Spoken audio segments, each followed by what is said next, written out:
자, 오늘 이도 공간 코너에는 아마 청취자분들은 잘 모르실지도 모르겠다는 생각이 들어요. 이분은 정말로 많은 분들이 주목을 하고 무대에서 압도적인 카리스마를 보이던 분이었습니다. 제게도 그렇고요. 바라지가 창단을 했을 때 중심에서 보이스를 담당했던 그런 황애리 씨. 그런데 어느 날 갑자기 황혜리 씨가 바라지에서도 사라지고 제가 알고 있는 네트워크에서도 사라져서 되게 궁금했었는데 오늘 이렇게 나와주셔서 반갑습니다. 안녕하세요. 네, 제가 이거 설명을 이렇게 드린 거 좀 기분 안 좋으세요? 아니 너무 훌륭합니다. 훌륭해요. 사라졌었다 이런 표현했는데. 아니 정말로 사라진 거 맞으니까 어떻게 보면 어. 사람들의 머릿속에서도 저라는 사람이 어떻게 기억될지는 모르겠는데 가끔 사라지는 경우도 많았던 것 같아요. 근데 지금도 사라졌나? 황혜리 씨가 되게 이렇게 네. 앳된 소녀 같은 이미지라서 네. 사라진 소녀 이런 것도 어울리네요. 갑자기 생각나는데. 야, 농담이었습니다.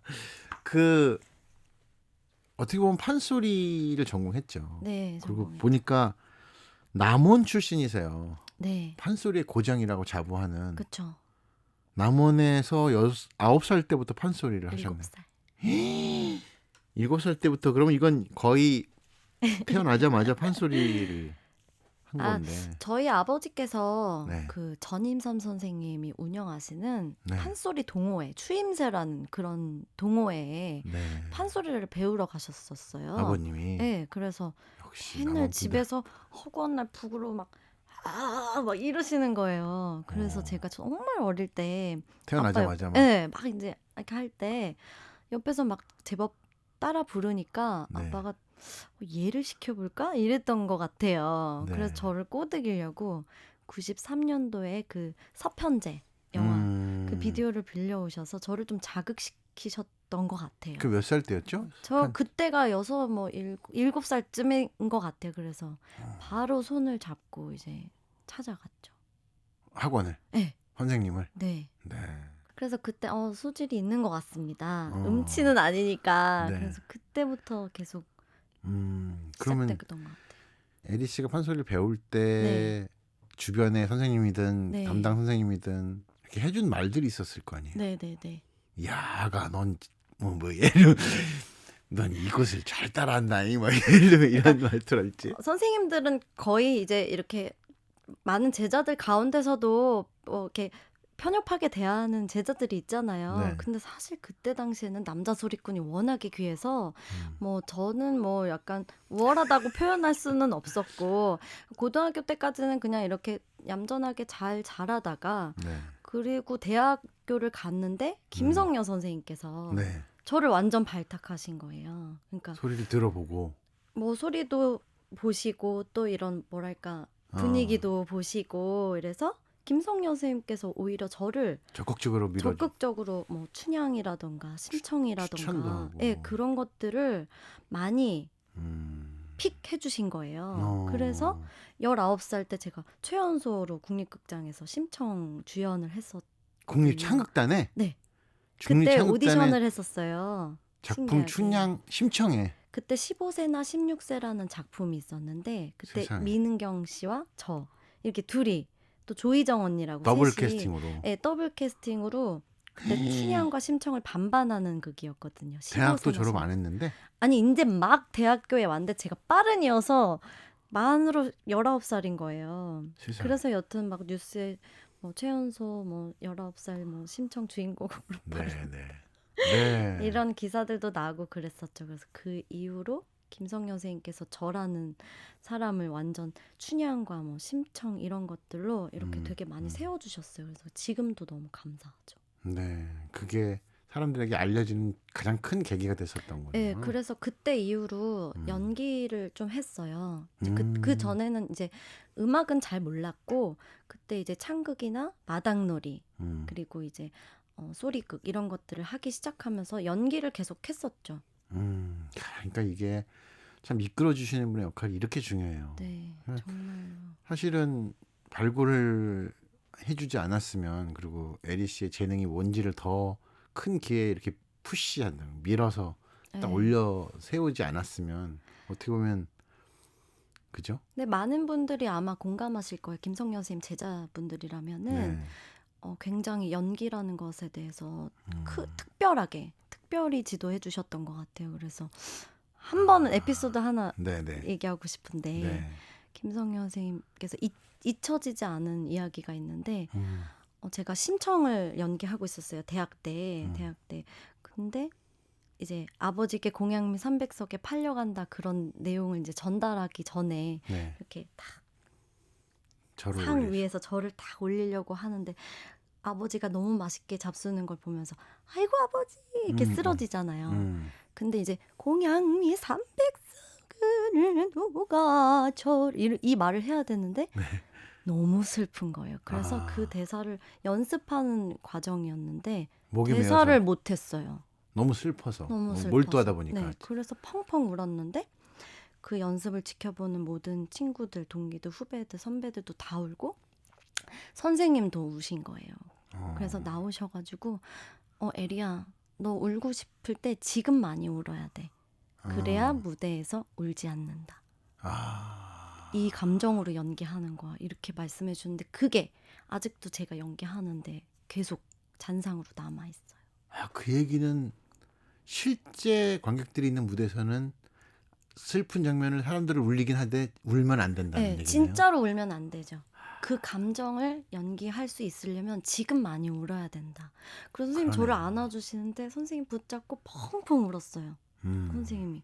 근데 막 소름이 끼치네요. 네, 지금. 우는 저를 땅바닥에 두져서 앉는 저를 막 안고 펑펑 다 같이 울은 거예요. 그래서 아직도 그게 잊혀지지가 않아요. 그 얘기인즉슨 연기가 모든 사람들을 감염시킬 정도로 슬픈 장면이면 슬프게 만드는 힘이 있다는 얘기네요. 그러니까 특별히 제가 저 스스로 자랑하고 싶은 마음은 제가 계면이 특이하다고 하시더라고요. 선생님들께서. 그러니까 그늘이 많다 이렇게 흔히들 저희들 속에선 얘기하잖아요. 그늘이 많다. 이 표현 좋은데요. 그래서 한승석 선생님께서 바라지 하실 때 너는 그늘이 너무 많아 이렇게 얘기하신 적이 있거든요. 오. 아니 그러니까 이제 더 저 같은 사람이나 또는 에리 씨를 지켜봤던 네.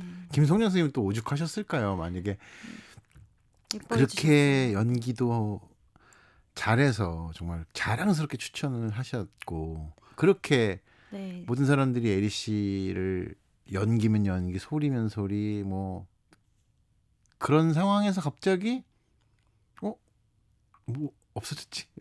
파라지에서도 안 보이네? 뭐 이런 게 됐는데, 요 이야기는 네. 여기서 한 곡을 듣고 네네네. 그 다음 얘기 나눠볼게요. 그 어떤 곡을 들을까?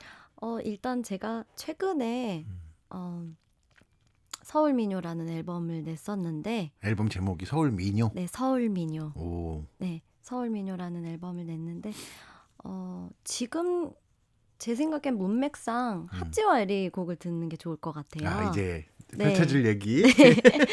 그래서 핫지와 에리라는 듀오. 네, 듀오인데 저와 핫지라는 분과 같이 낸 우쿨렐레 밴드였는데 우쿨렐레 밴드. 네, 그 앨범 중에 꽃들이 피었네라는 노래가 있어요. 네. 제가 그 곡을 가장 좋아해요. 꽃들이 피었네. 그 곡을 들어보면 좋을 것 같아요. 이제 봄이 시작됐는데요. 이 봄에 듣기 좋은 곡인 것 같습니다. 마침 이렇게 우울할 때 꽃들이 피었네 들으시면서 힘내시고, 핫지와 에리 이 듀오가 함께한 꽃들이 피웠네 앨범 중에서 수록곡 꽃들이 피웠네 듣겠습니다.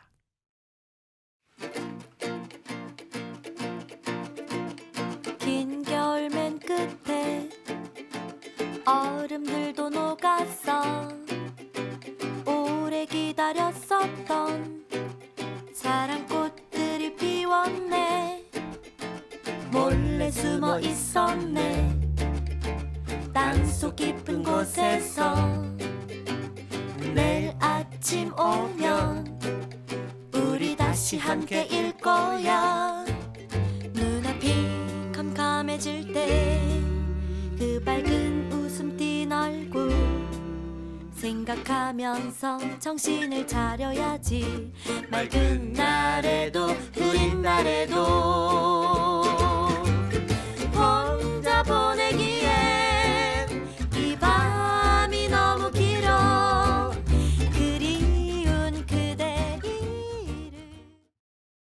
아니 이 곡은 팝 아닙니까? 방금 네. 들으신 곡은 하찌와 에리 꽃들이 피웠네 같이 한 곡인데요. 자, 이 곡을 들었으니 네. 판소리 앞에까지 판소리 얘기하고 막 심청 연기 그쵸. 막 그런 어떻게 얘기하다가 보면 갑자기 선생님이 왜 사라졌냐 여기에 가장 어울리는 음악이었던 것 같은데 네. 이제 뭐랄까 이제 저다운 걸 찾아 헤매는 시작이었던 것 같아요. 그거는 네. 그렇게 활동하면서 계속 있었던 거예요. 예, 예, 예. 대학교 1학년 때부터. 네. 그러니까 이런 말 하면은 되게 웃길지도 모르는데 대학교 때부터 사실 사람들이 저를 좀 별나게 표현을 했었어요. 그래서 좀 별명도 많았고 그러니까 선후배들이 동기들도 그러고 저한테 자꾸 사바라는 거예요. 네? 사바. 사바. 사바 세기 할 때 사바 있잖아요. 아, 그 사바하 할 때. 그래서 저는 아직도 제가 왜 별난지 사반지 잘 모르겠어요. 근데 제가 막 찾아봤어요. 왜 내가 별날까? 근데 다른 방향으로 가서 그런 것 같아요.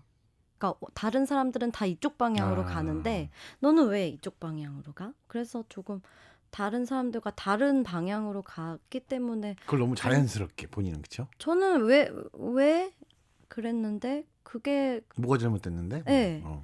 왜 다 똑같이 그렇게 해야 되는데? 네. 이런 근데 질문이 있는 거죠. 어릴 때는 또 혼란스러운 거예요. 다르다라는 거가 나쁜 게 아니잖아요. 네. 근데 왜 그럴까라는 생각을 그때는 잘 몰랐는데 그것이 이제 점점점 음악적으로 표현되면서 그런 게 나다운 것이구나. 그러니까 자유로운 거. 별로 신경 쓰지 않고 하는 거. 그러니까 그런 걸 찾게 되면서 그게 여튼 제가 지금까지 재밌는 음악을 해왔던 것 같아요. 그 별나다는 것이. 그러니까 에리 씨는 남들 의식을 잘 안 하는군요. 네, 전 좀 신경을 안 쓰는 편이에요. 뭐라고 그러든 다 같이 무슨 뭘 하든. 네, 제 난- 거니까요. 내 제가 거를 그냥- 말하든 제가 행동하든 제 네. 거니까 그냥 자기가 책임진다고 생각해요. 네, 그 모습은 앞으로를 엄청 기대하기도 해요. 동시에. 그러면 이제 두 가지 화두가 생겼어요. 하나는 우쿨렐레, 하나는 핫지라는 이 아티스트. 네, 사실은 핫지 씨는 강산의 씨 초기의 프로듀서로도 그쵸. 유명했고, 그리고 또 전인권 아저씨도 네, 해주셨고. 제가 또 프리로 활동할 때 일본에 가면 도쿄 비빔밥 클럽이라고 그쵸.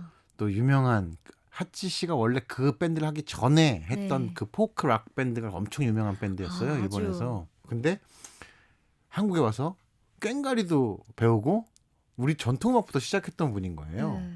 근데 에리 씨하고도 만나서 이런 앨범을 낼 줄은 몰랐네요. 그러니까 저는 어떻게 보면 아저씨가 국악을 좋아했기 때문에 저를 만난 것 같아요. 그렇겠죠. 네, 그래서 본인이 여튼 일본에서 그 사물놀이 이광수 선생님이 꽹과리에 네. 매료돼서 음, 저거의 본국으로 가야겠다. 그 마음에 이제 바로 한국에 와서 그 사물놀이를 배우셨잖아요. 네. 그래서 막 평택 농악도 배우고 아까 네네. 선생님께서 필봉음악도. 필봉 농악도 배우고 그래서 진짜 배우신 거예요. 막 정말. 네. 그래서 그거를 가지고 일본에 가서 그 도쿄 비빔밥 클럽이라는 네. 한국 맞아요. 국악을 가지고 일본에서 그런 밴드를 만들어서 막 기타 치다 노래하다 기지나 꽹가리. 치나 막 이러면서 막 이렇게 했던 게 맞아요, 저 맞아요. 또 들었거든요. 네. 대단해요, 지금도. 맞아요.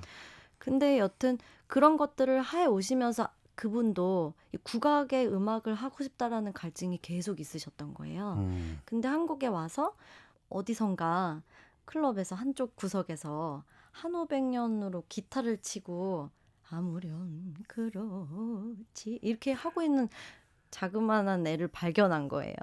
황혜리 씨를. 네, 그래서 쟤는 뭘까? 그게 첫 만남. 첫 만남. 어. 그래서 너 나 좀 만나볼래? 이게 경상도 경상도 이 아저씨들이 다 그쪽 분들이 다 경상도 말을 네, 쓰니까 네, 경상도 말을 배우셔가지고 맨날 경상도 말을 쓰시는데 너 나 좀 만나볼래? 이렇게 해가지고 어디 가서 뭐 칵테일 한 잔 사주시면서 막 꼬드겼어요. 같이 음악하자고. 오. 그때가 대학교 4학년 때니까 2009년 이제 졸업할 때쯤이었죠. 꼬심을 당했구나. 네, 그래서 저는 잘 모르겠어요. 그래서 막 튕기고 새침 떨고 그랬는데 막상 아저씨랑 음악을 해보니까 어떻게 보면 제가 아저씨한테 배웠다라고 할 수 있을 것 같아요. 새로운 음악을. 네, 여러 가지 우크렐레도 마찬가지고. 우크렐레도 배웠어요?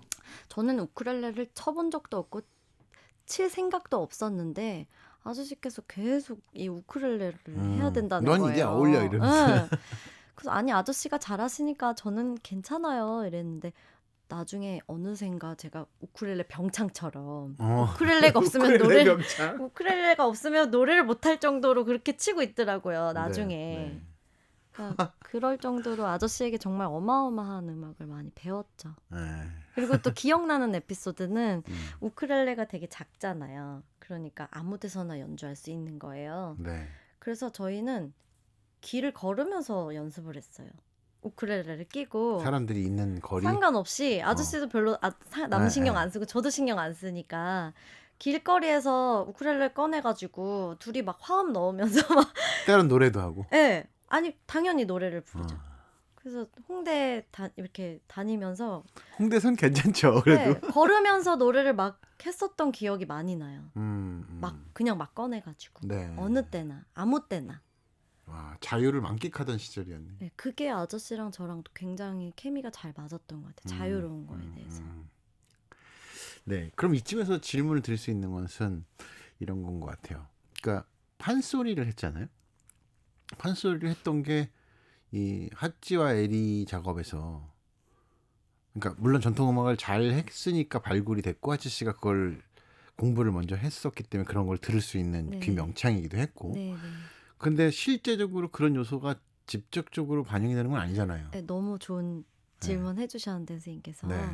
저희가 사실은 국악을 가지고 재밌게 놀아보자라고 시작한 밴드였는데 핫지와 에리가 생각보다 국악이라는 게 어려운 거예요. 이걸 네, 새로운 음악을 만든다는 게 그리고 서로 둘이 잘 알지도 못하는 상태에서 그래서 그럼 그냥 일반 노래로 한번 시작해볼까? 라고 했던 게 핫지와 에리라는 게 탄생을 했고 사실은 비하인드가 있는데 중간중간에 저희가 막 애드립성으로 불렀던 아까 그 한오백년이라던가 뭐 뱃노래라던가 뭐 상주아리랑이라던가 이런 민요를 가지고 저희들끼리 많이 놀았던 것 같아요. 네. 그런 놀았던 것들은 사실 아쉽게도 앨범으로는 만들어지지는 못했지만 그러니까 그게 파생돼서 사실 서울민요라는 앨범을 제가 내게 되기도 한 것 같아요. 그래서 아저씨랑 그때 우리 많이 이제 친해졌으니 국악으로도 재밌게 놀 수도 있겠다라는 타이밍에 헤어졌던 것 같아요. 헤어졌다고 표현하시네요. 네. 핫지 형이 일본으로 돌아가서 헤어진 건가요? 여러 가지 이유가 여러 가지. 있었던 것 같아요. 아, 그렇겠죠. 네. 우크렐레는 어떤 게 좋으세요? 우크렐레는요. 어떻게 보면 저한테 부채와 같은 것 같아요. 판소리로 비교하자면. 네. 그래서 어떻게 보면 고수가 없이 할 수 있는. 그러니까 우크렐레가 제 고수인 거예요. 그래서 제 표현으로는 1 우크렐레 2 황일이라고. 일고수 유명창에 비유하면. 네. 그래서 어떻게 보면 저한테 동료이기도 하고 또 장단이 돼주기도 하고 네. 되게 의지가 되거든요. 네, 황혜리 씨 어록 1 우크렐레 2 부채. 네. 나왔습니다. 좋아요. 이제 다시 뭐 앞으로의 플랜 요건 이제 3부에서 우리가 얘기하기로 하고 핫지와 에리 앨범에서 아까 꽃들이 피었네 들었는데 네. 아까 서울민요라고 네. 이 앨범을 에리 씨 이름으로 낸. 네, 황에리 저 황에리. 스스로 독립적으로 자립적으로 몇 년도예요? 제가 작년에 2019년 9월에 발매됐고요. 네. 한번 일단 들어보시고. 네. 그럼 이 중에서 들으실 곡은 우리 추천해 주시는 곡은? 아무래도 그 타이틀곡인 강강술래라는 강강술래가 있어요. 네, 네. 알겠습니다. 황혜리의 첫 번째 독집 앨범 서울 미녀 중에서 강강술래 듣겠습니다.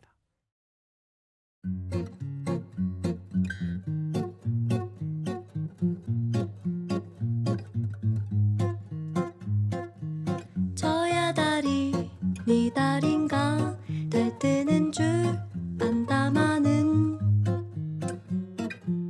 날이 좋다고 날 맞이 놀면 달이 좋다고 날 맞이 놀까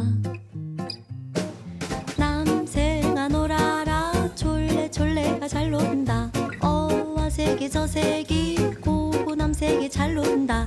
익사 적사 소사리가 내려온다. 소사리가 내려온다. 강강술래 뛰어보세 뛰어나보세.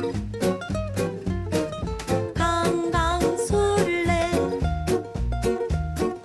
뛰어보세 뛰어나보세.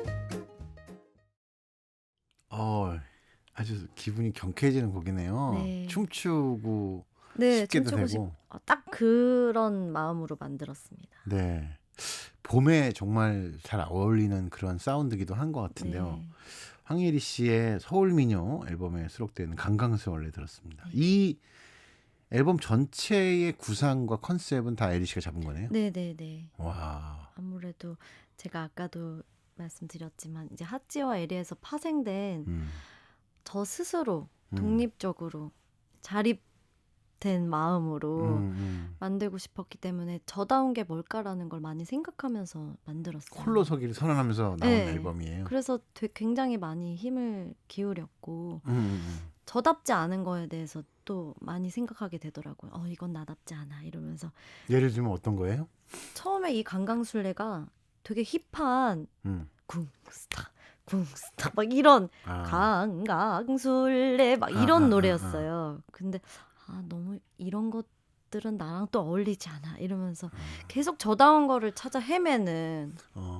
그래서 6곡이 들어있는데 1년을 작업을 했어요. 그러느라고. 그걸 6곡 작업을 1년 동안. 네, 찾아 헤매느라고. 그 리듬도 어떤 비트 어떤 네, 장르. 네. 그래서 이거는 나중에 스윙이라는 장르를 본인이 찾은 거예요? 스윙은 이제 그 프로듀서 생각을 같이 하면서 강강술래라는 게 그림으로 머릿속에 그려졌으면 좋겠다. 춤을 추는 거잖아요. 근데 선생님도 잘 아시겠지만 강강술래는 이제 어떻게 보면 제 생각에는 댄스를 위한 노래곡이라고 생각하거든요. 네. 그래서 댄스곡이었으면 좋겠다. 춤을 추고 싶을 정도로. 네. 그래서 그럼 찾아보니까 스윙이 가장 춤추고 싶은 느낌이더라고요. 그래서 이거와 잘 어울리겠다 싶어서 했는데 그런 것들이 굉장히 앨범 안에서도 또 많아요. 그런 여러 가지 실험적인 것들. 그러면은 이 핫지와 에리라는 팀을 결성해서 활동하던 시기 아까 그 핫지 형한테 아저씨한테 많이 배웠다고 했어요. 네네. 그러니까 대중음악의 어떤 여러 기법이나 장르 그 음악을 만드는 방법 이런 것들을 다 배웠겠네요. 또 이론적인 거는 사실 아저씨와 함께 이야기를 나누진 않았고 정말 본능적으로 한 것 같아요. 그렇죠. 사실 그게 네. 배우는 것 중에서 제일 세게 배우는 게 그냥 배우는 거거든요. 근데 제가 어릴 적에는 그 본능이 강해서 감각적으로 계속 음악을 하고 만들었었는데 이제 제가 제 것을 하다 보니까 그 감각적인 걸 철학으로 이제 만들어야 되더라고요. 그런 작업을 하게 되고 그럼 나의 철학이 무엇인가라고 생각해 보면 그런 저의 무수한 감각들을 언어화하고 문장화시키는 게 어렵더라고요, 선생님. 그게 네. 무엇인가 이렇게 정의 내리는 게. 그리고 그거를 또 편곡하는 그 프로듀서 친구한테 난 이런 느낌이다. 난 뭐 이렇게 꽃이 피어나서 뭐 어디로 향해 우주로 뭐 이런 막 추상적인 말들이 계속 나오는 거예요. 그래서 되게 이 철학을 갖고 음악을 하는 게 어렵다. 근데 결국에는 본능으로만 계속 어릴 때는 가지고 갔던 작업들이 이제 깊어지려고 노력할 때 철학이라는 게 생겨지는 것 같아요. 그래서 직관적으로만 이렇게 음악을 네. 느꼈는데 그런데 지금은 좀 이제 정의를 하고 싶은 마음이 들죠. 왜 생겼나? 왜 그렇게 하고 싶은가? 그거에 대해서 많이 지금 집중하고 있는 것 같아요. 자기 언어와 스타일을 만드는 과정이네요. 네네. 그게. 네. 어느 정도 찾아진 것 같아요.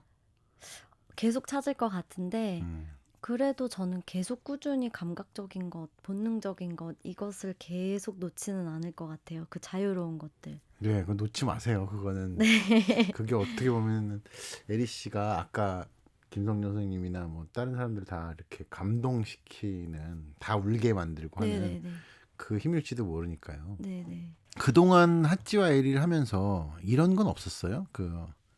나는 판소리가 전공인데 핫지와 에리라는 우쿨렐레 이제 이러면서 이런 장르로 이렇게 계속 자유롭게 하고 싶은 걸 하는데 한편으로는 판소리는 어떡하지? 이런 걱정은 안 됐었어요? 그러니까 저는 사실 판소리 너무 사랑하고 음, 너무너무 정말 제 연인처럼 음, 너무너무 좋아하지만 계속 그리워하고 동경하는 대상인 것 같아요.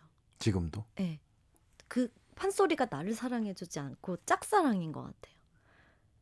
가질 수가 없는. 그러니까 예전에 선생님들 표현으로는 죽을 때까지 해도 모르겠다. 판소리는. 죽기 전에도 잘 모르겠다라고 하신 기억이 나는데, 그러니까 잡을라 치면 도망가고 그런 것 같아요. 판소리라는 것이. 또 잡기 위해서 엄청 시간을 투자해야 되잖아요. 예. 그런 시간들 때문에라도 저한테는 어떻게 보면 이거는 계속해서 가져가야 된다. 음, 어떻게 보면 제 가족 같은 거죠.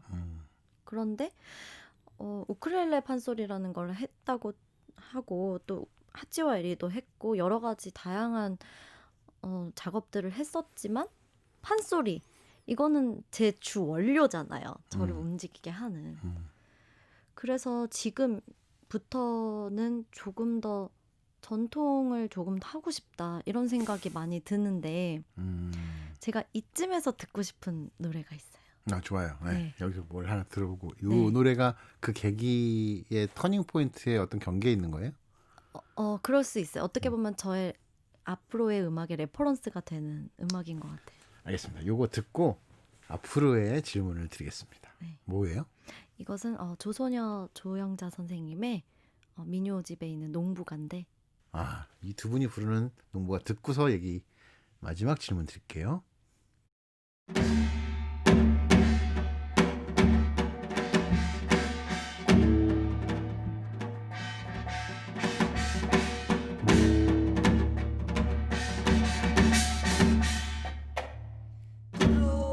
둥둥 개갱갱 홀롤롤 상사들 두둥 두둥 동동 개갱갱 마 갱갱 홀롤롤 상사들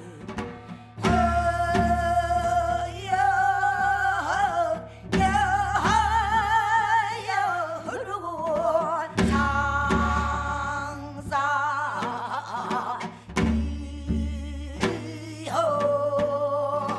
여보세요 농부님네 이래 말을 들어보소 아와 농부들 말을 들어요.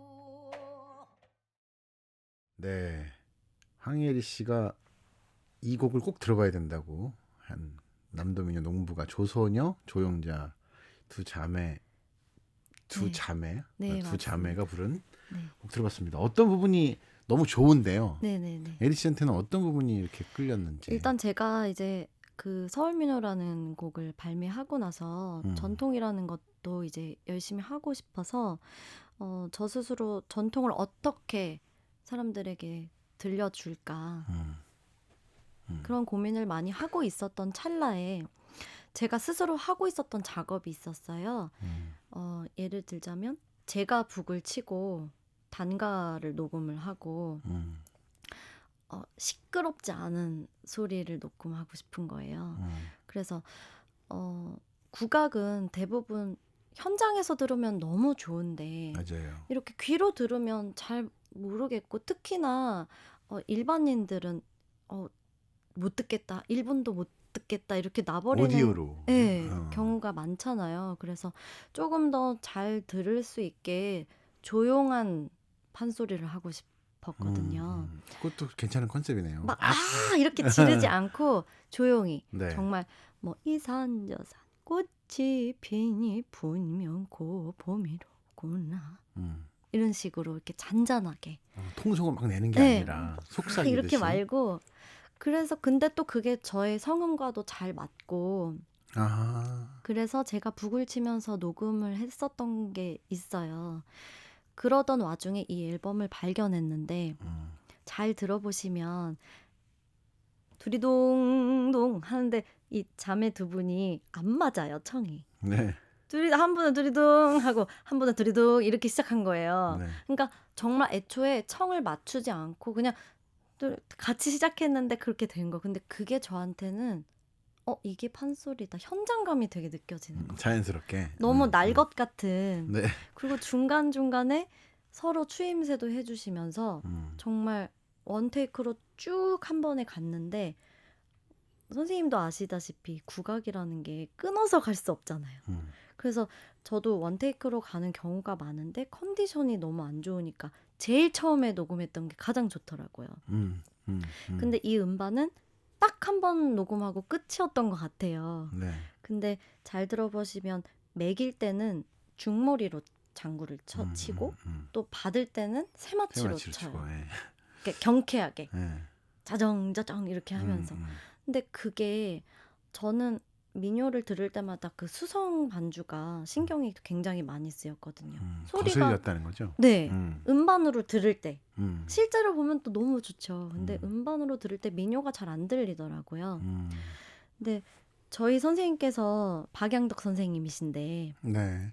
민요에 정말 제 스스로는 정말 대가라고 네. 생각하고 제가 선생님께 민요를 배우면서 민요라는 것이 소리랑은 굉장히 다르고 또 그렇게 가르쳐 주셨어요.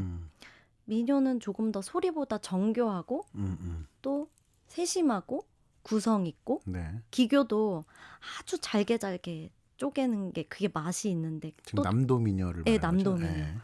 아기자기한 거예요. 판소리보다는. 그래서 제가 서울민요라는 앨범을 낸 것도 그 이유에서인데 저는 그 민요의 맛을 살리기 위해서는 딱 정말 이 정도의 장구 장단과 이 정도의 그 꽹과리 칭 이게 저한테 되게 좋더라고요. 가장 좋은 어떤 모범 레퍼런스가 되는 거군요. 그리고 이런 앨범들이 몇 개가 있는데 뭐 안양연 선생님이 혼자 이렇게 장구를 본인이 혼자 치면서 테이프로 녹음한 그걸 복원해서 살린 그 민요 앨범도 있고 또 김용배 선생님이랑 김덕수 선생님이 둘이 연습하는 거를 테이프로 이렇게 또 낸 거를 복원한 것도 있잖아요. 네네. 저는 그런 현장감 있는 그런 앨범이 좋더라고요. 네. 저한테 굉장히 영향을 많이 주고. 그런 앨범을 기획하고 있어요. 그래서? 네. 그래서 저는 조금 녹음도 딱 3번 안에 끝내고 사람들이 듣기 좋은 조용조용한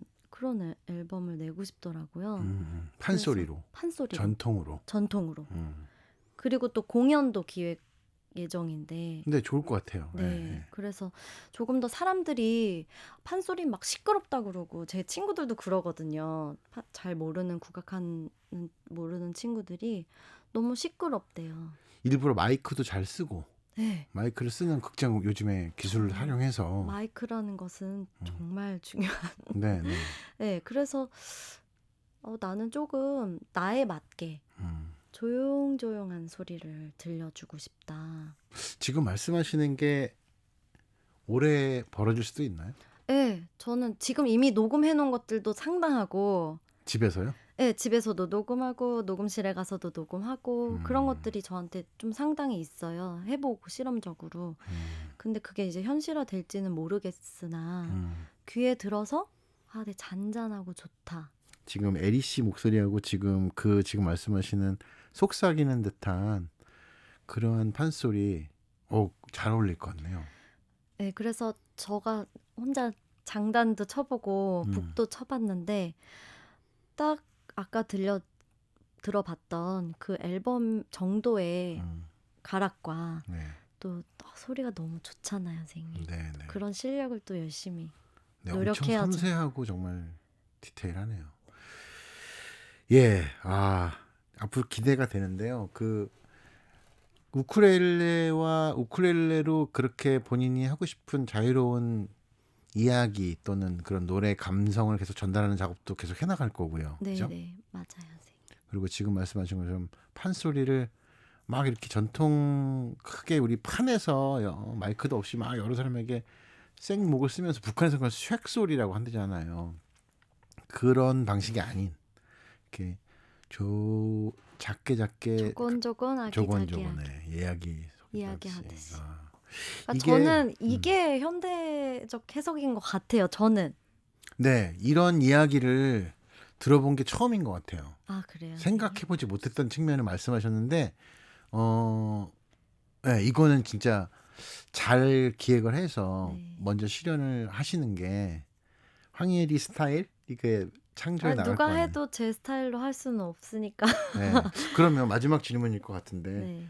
동시에 어떤 문학 서사를 새로 만드는 거 판소리에서 중요한 게 이야기잖아요. 맞아요, 이야기.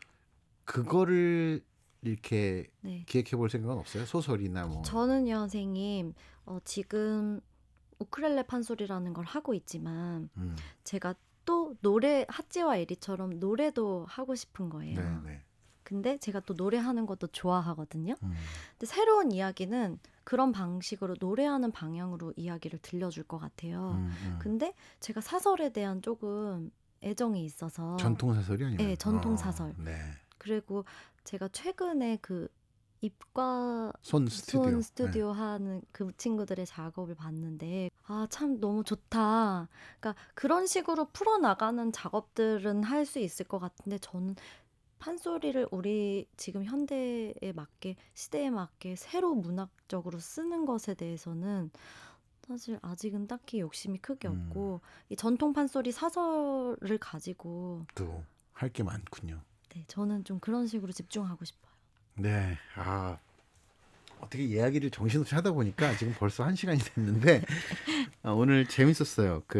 제가 아까 초반에 갑자기 모든 사람들 스포트라이트를 받고 압도적인 카리스마를 보이던 황혜리 씨가 없어졌는데 그 이야기의 이야기가 핫지와 에리라는 그런 핫지 아저씨, 엄청나게 유명한 일본 출신의 프로듀서면서 뮤지션하고 함께 앨범도 만들고 여러 가지 작업을 하고 또 지금 기획하시는 그 좁은 판소리라고 할까요? 속삭이는 판소리. 이거는 황혜리 씨 목소리하고 되게 잘 맞을 것 같아서 앞으로 기대하겠습니다. 그리고 아티스트 황혜리, 작사가 황혜리, 작곡가 황혜리, 창작자로 거듭나는 황혜리 씨를 우리가 지켜볼 수 있는 기회가 앞으로 독립을 한 거네요, 그죠?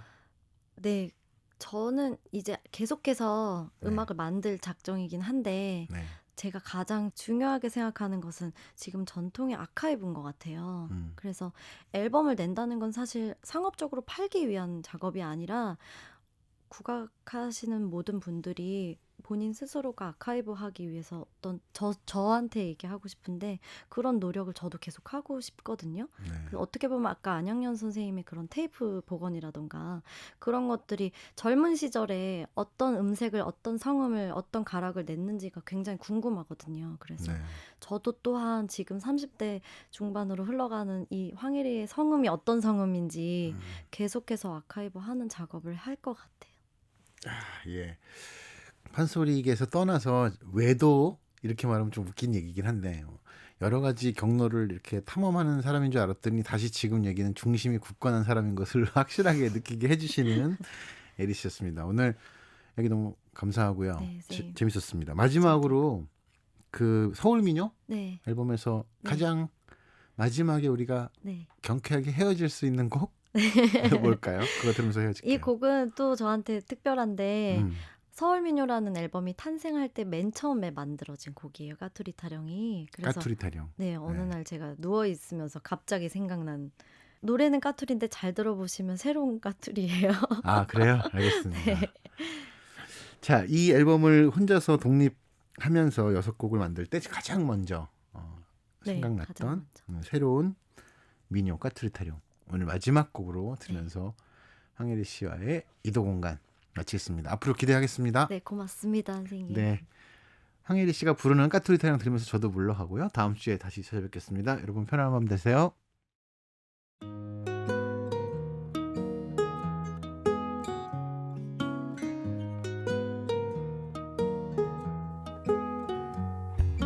까투리 한 마리 부두두거니 매방울이 떠르렁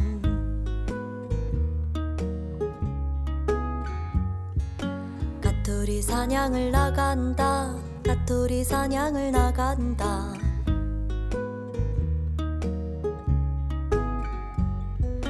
전라도라 지리산으로 꽁사냥을 나간다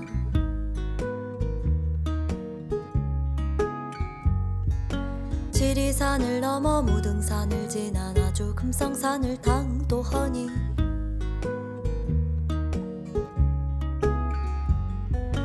까투리 한 마리 부두두